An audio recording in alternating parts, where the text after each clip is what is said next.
Que Oppenheimer é um filmaço, você já sabe disso. Que ele é um sucesso de bilheteria, você também já deve ter ouvido falar nisso aí. Mas agora que passou o primeiro final de semana de abertura do filme, bora esmiuçar os detalhes, né? Os significados mais profundos por trás dessa história, a estrutura do filme. Eu aposto que tem coisa aqui que você não percebeu. Vamos lá.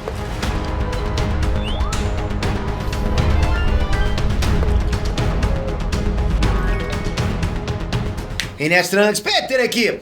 Oppenheimer nem chegou direito no cinema, pô, já é um sucesso absurdo. Todo mundo fala que o cinema da sétima arte voltou e tal. Eu não vou nem falar da bilheteria estrondosa que já teve, porque logo mais, inclusive, vou trazer um vídeo só sobre esse assunto, pra gente ficar mais por dentro de números. Acho que vocês vão curtir também a análise que eu vou trazer. O que eu vou fazer aqui agora é analisar junto com vocês todos os detalhes, todos os significados, o porquê das escolhas técnicas e tudo de interessante que o Oppenheimer trouxe pra gente. Então, sem mais enrolação, bora preparar o terreno. Não esquece, se inscreve no canal que vai ajudar demais você acompanhar esse trabalho que a gente faz aqui há longos 8 anos. Obrigado. E se liga, né? Análise completa, você já sabe, galera, na boa, tem spoiler, ok? Eu falo isso sempre, ok? Por mais óbvio que pareça, que sempre aparecem uns malucos aqui embaixo. Porra, você deu um spoiler, põe análise. Bom, Oppenheimer não é um filme de ficção científica e nem um filme sobre ciência. Apesar de tudo se passar através do desenvolvimento de pesquisas de física quântica, partículas subatômicas e tal. Oppenheimer é um drama político e histórico, vai com isso na cabeça. O filme é dividido em 3 grandes arcos, e a montagem do filme vai indo e voltando entre essas partes, ok? O primeiro arco é quando Oppenheimer é jovem e está descobrindo as novas possibilidades do estudo das partículas. O segundo arco é quando Oppenheimer é escolhido para liderar o maior projeto da carreira dele, e talvez um dos maiores projetos da humanidade naquela época, que é a bomba atômica. E o terceiro arco é o julgamento. Depois de toda a contribuição que ele deu para o governo americano, né, depois que esse projeto deu a vitória de guerra pro lado dos americanos, ele teve a vida dele vasculhada num tribunal que questionava a lealdade dele com a América. Se Oppenheimer fosse um filme linear, a gente veria um desenho no formato de uma montanha. Uma boa parte disso é mostrado em saltos temporais, pra frente e pra trás. Agora vamos falar da qualidade do filme. Pra mim, foi simplesmente o diretor Nolan sendo Nolan. É o que você viu na tela. Aquela assinatura dele típica dos filmes que ele já fez. Inception, Interestelar, O Grande Truque. Você consegue ver tudo dele ali. Oppenheimer é mais uma vez um filme imenso e intenso. Até rimou, né? De tão bonito que foi, mas é exatamente isso. Oppenheimer tem 3 horas de duração que envolve a gente de um jeito que nem vê o tempo passar. Pelo menos a maior parte. Você se prende lá e quando você percebe, o filme já acabou. E o Nolan conseguiu de novo, igual fez com Interestelar, só que agora com a história baseada em fatos reais e personagens históricos. E aliás, isso não é nem muito comum no Christopher Nolan. Ele gosta dessa coisa de ficção, de brincar com possibilidades aleatórias. Outra coisa que não é muito comum nos filmes dele são cenas de nudez. Você viu, né? Isso demonstra que o diretor está em outra fase, sem medo de cenas ousadas. Mas o que o Nolan mais fez foi dar uma perspectiva muito humana nesse filme. À primeira vista pode parecer que o Oppenheimer é um filme que tem o foco no Projeto Manhattan, que é a construção da bomba atômica. Mas ele vai muito mais além, muito mais. O foco real é no ser humano, no caso o próprio Oppenheimer, nos dramas pessoais que ele viveu, na genialidade dele. Você pode perceber que o filme é centrado nisso. Nas qualidades, nas falhas de caráter do Oppenheimer, nas fraquezas, nos talentos que ele tem. Isso deixa o personagem muito mais complexo, mas também muito mais humano. É uma balança. E o filme tem uma cronologia de muitos anos. Ele vai desde o jovem Oppenheimer, começando a estudar física, tal como eu falei, até a vida adulta, e o Oppenheimer maduro lidando com as consequências políticas da vida dele. Tudo que ele aprontou. É o arco final que eu falei pra vocês. E como o filme mostrou, ele foi o cara que foi o pioneiro no campo de estudo dele, e com isso ele fez muito pelos Estados Unidos como membro da guerra. E aí depois ele foi totalmente descartado e questionado. Então o filme cobre décadas da vida do Oppenheimer. E o mais interessante é que o Oppenheimer é um personagem que vive o tempo todo entre dilemas éticos, entende? O tempo todo ele tá isso. Seja para desenvolver uma arma de destruição em massa, seja para trair esposa, ou para abandonar a amante com problemas psicológicos, ou para deixar o filho com os amigos, porque nem ele nem a mulher tem paciência para cuidar de um bebê. E aí, por causa desse monte de conflitos, o Oppenheimer acaba sendo um humano cheio de falhas, que ao mesmo tempo tem momentos grandiosos, momentos de decadência, para mostrar que por mais que o humano seja genial, ele ainda é humano. Então você percebe esse contraste. Ou seja, tudo é contraditório. O Oppenheimer é um ser contraditório e o fim dele também foi contraditório. Pensa só, pensa comigo. Ele desenvolveu a maior arma do mundo, mas não queria matar inocente. Ele foi um dos caras mais importantes para os Estados Unidos na Segunda Guerra e da Guerra Fria e terminou incriminado e abandonado pelo governo. Ele deu a vitória de guerra para os Estados Unidos enquanto ele mesmo simpatizava com os ideais soviéticos. A própria bomba atômica que ele criou era uma arma de guerra que serviria para trazer a paz. Percebe essas contradições? Só isso já demonstra como tudo relacionado ao Oppenheimer é conflituoso, conflita o tempo todo, nada se encaixa. E como é que eu não vou falar da interpretação do Cillian Murphy, né? Cheirinho de Oscar aí, pode anotar. Eu gosto muito quando o ator atua também em silêncio. E em Oppenheimer isso aconteceu muito. O olhar do Cillian, a respiração dele, a postura corporal, sabe, foi tudo muito bem construído em todas as cenas. E eu dou 2 méritos aqui. Pro ator, Cillian Murphy, e pro diretor, Christopher Nolan, que soube aproveitar muito bem o que o ator tinha para entregar. Cabe ao diretor também perceber as nuances de cada personagem com relação a seus atores, entende? Tinha cenas que o Oppenheimer não falava nada, mas você quase que ouvia o pensamento dele, só de olhar. A expressão do Cillian te passava o que ele estava pensando. Foi uma interpretação impecável, na minha opinião. Não teve nenhum momento que eu duvidasse que ele estava angustiado, que ele estava preocupado, com medo, perturbado, enfim. Eu acho ali que foi completo. Mas enquanto o Oppenheimer é um personagem totalmente construído, os coadjuvantes desse filme ficaram meio rasos. Uns mais, outros menos, mas isso não é um defeito nesse caso e eu vou explicar o porquê pra vocês entenderem. Eu poderia dizer que, assim, fora o personagem do Cillian Murphy, só a personagem da Emily Blunt, que é a esposa dele, né? E o Robert Downey Jr., que fez o Strauss, eles tiveram um pouquinho mais de profundidade. De resto, os outros foram mais acessórios no filme. Mas isso não é mal. Eu não quero dizer que os outros personagens foram mal aproveitados, não é isso. Eu só tô pontuando uma característica do filme. E talvez essa característica mais vazia dos outros personagens seja a própria visão do Oppenheimer sobre as pessoas que estão ali, em torno dele, das relações que ele tem com essas pessoas. Ou seja, o diretor, o Nolan, percebeu e jogou pra gente pra perceber a concepção do próprio Oppenheimer das pessoas que estão ali, orbitando ele. Porque ele não tem uma dedicação nem laços muito fortes com ninguém. Ele é um personagem muito autocentrado. Então isso faz muito sentido dos outros personagens não serem aprofundados, porque o próprio Oppenheimer não gasta tempo, né, desenvolvendo relações profundas com os outros personagens. Você percebeu isso? Você não vai perceber ele perdendo tempo com os outros personagens. Como o filme é todo centrado nele, na cabeça dele, nas visões dele, como é que daria pra explicar coisas muito profundas dos outros personagens se ele não se ligava nisso? Se a visão dele... Pelo menos essa foi a leitura que eu fiz. Aí, seguindo, durante o filme, a gente tem alguns detalhes técnicos que a gente vê claramente a assinatura do Nolan como diretor. E, tipo, ficou muito visível. Muito. Eu acho incrível quando o diretor transmite isso pra gente.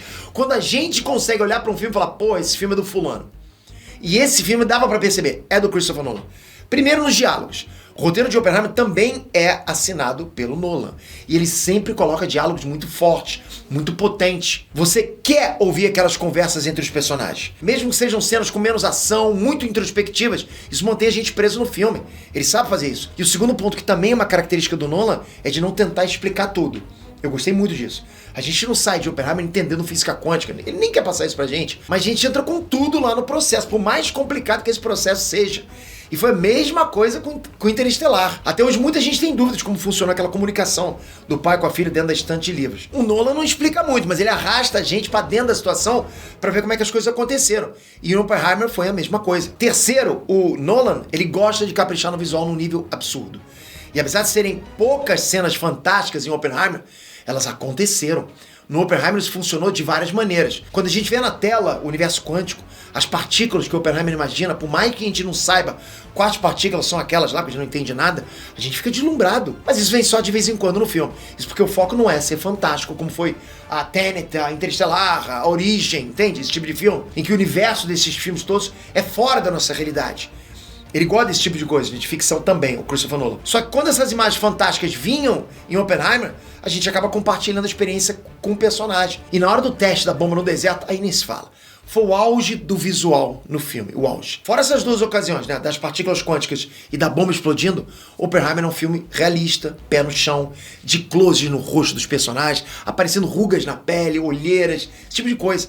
Mas isso também tem um visual caprichado, pra caramba. A trilha sonora dos filmes do Christopher Nolan também são extremamente presentes. Ele faz questão de ter uma assinatura na trilha sonora dele. E Oppenheimer foi um dos principais elementos pra fazer a gente mergulhar no filme, a trilha sonora. E muita gente não reparou, mas naquela parte lá do teste da bomba, o Nolan fez a gente assistir a explosão 2 vezes. Você notou isso? Da primeira vez, a nossa experiência foi como se a gente fosse o próprio Oppenheimer. Na primeira vez a cena era tipo um silêncio absoluto e a gente só ouvia a respiração nervosa do personagem, né? Você percebia isso. E por mais que a gente estivesse vendo ele em terceira pessoa, a câmera ficou só no rosto dele. Mas a nossa experiência era de ser ele, de sentir como ele. Se você viu no cinema, você vai lembrar. Nessa hora ninguém deu um pio na sala do cinema. Tô errado? Foi assim na tua sessão? Todo mundo ficou nervoso igual a ele. Percebe como se passa isso? Como o diretor consegue passar isso? Aí depois o filme voltou à detonação da bomba do início lá, e o som veio junto com as imagens. Aí a parada inverteu. A gente viu em primeira pessoa. A gente viu o que os olhos do Oppenheimer viram também. E aí sentiu o impacto que ele sentiu. Mas a gente não era mais ele. A experiência ficou sendo só a nossa, com aquele som ensurdecedor no cinema. E aí eu aposto de novo que todo mundo no cinema pulou de susto na cadeira. Na boa. Ficou com o coração disparado. Me fala se eu tô errado de novo. Não tô. Mas isso significa que a mesma cena se passou 2 vezes. E isso é um recurso incrível. O Nolan fez a gente vivenciar a mesma ocasião em 2 camadas diferentes. E foi tão bom que muita gente nem percebeu que rolou essa repetição. E é como eu falei no vídeo, sem spoiler. Depois da explosão da bomba, o filme teve uma queda, na minha visão.